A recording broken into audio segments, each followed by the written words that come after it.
నమస్తే అండి అందరికీ. ఇప్పుడున్న పరిస్థితులు చాలా క్రూరంగా ఉంటున్నాయి, క్రిటికల్‌గా ఉంటున్నాయి. ఎక్కడ ఎవరు ఎలాంటి పరిస్థితుల్లో ఎవరి మీద ఎవరు దాడి చేస్తున్నారో తెలియని పరిస్థితి.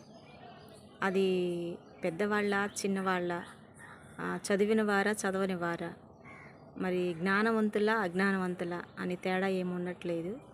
కానీ మనము మన పిల్లలకి గుడ్ టచ్, బ్యాడ్ టచ్ అనేది మనము మన ఇంట్లో నుంచి మగపిల్లవాడికి తండ్రి చెప్పాలి, ఆడపిల్లకి తల్లి చెప్పాలి. ఇవి చెప్తేనే బయట సమాజంలో ఎక్కువ హాస్టల్స్లో ఉంటున్నారు పిల్లలు, చదువులకి అని చెప్పానని.